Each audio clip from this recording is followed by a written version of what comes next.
Entre 10% e 15% da população sofre com zumbido no ouvido. O problema se agrava com o aumento da idade. Não há cura para o incômodo, mas há medidas que podem ser tomadas para aliviá-lo.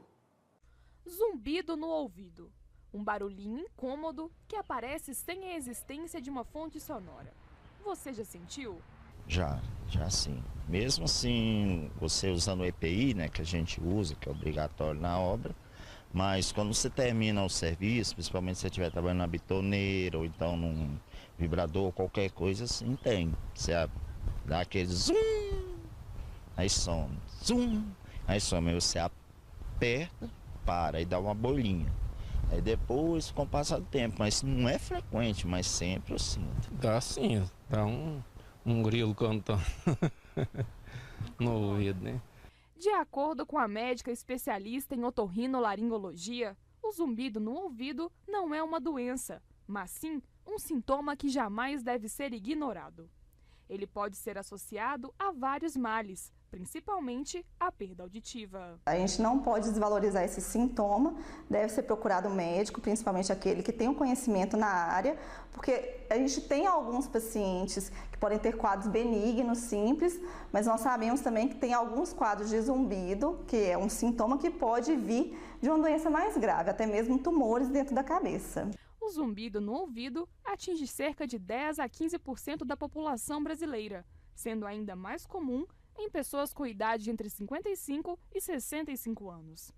Este problema se caracteriza pela sensação de ouvir qualquer tipo de som, mesmo estando em ambiente silencioso. O zumbido é uma percepção sonora. Algumas pessoas até referem como alucinação auditiva. O paciente ele percebe um som de forma involuntária e consciente, sem ter nenhum outro som no ambiente, na parte externa, né, que justifique esse som que está dentro da cabeça dele. Às vezes ele nota na cabeça, sem identificação de um ponto. Às vezes o paciente percebe melhor numa orelha, às vezes ele percebe mais na outra, às vezes nas duas ao mesmo tempo. E o que a gente nota que o paciente refere são sons diversos. Alguns referem como se fosse um barulho de um grilo na cabeça, uns referem como um apito, barulho de geladeira, cachoeira, barulho de asa de borboleta. São inúmeras as formas que o paciente percebe esse som. Em todos os casos, o médico deve ser consultado para que o diagnóstico seja feito. Alguns exames podem apontar com precisão a causa do problema, para que o tratamento adequado seja iniciado. Em relação ao tratamento do zumbido, tem várias fases, né? Uma delas é a identificação, é você ir ao médico, fazer o diagnóstico. A partir do momento que você fez a identificação, você consegue terminar de fazer a propedêutica, conduzir esse paciente e dar um tratamento para ele. Porque, como eu disse, são várias coisas que vão determinar esse sintoma, várias doenças. Se você não vai ao médico e você não define essa doença, você é incapaz de melhorar esse sintoma.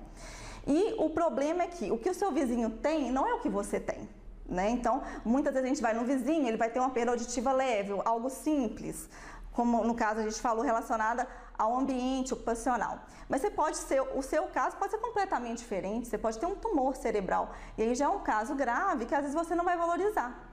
Então é importante sempre procurar o especialista que tem experiência na área, porque com a anamnese, né, com aquela avaliação, aquela entrevista que o médico faz com o paciente com o exame clínico e os complementares, a gente pode dar um alívio para um sintoma que é debilitante no caso do zumbido.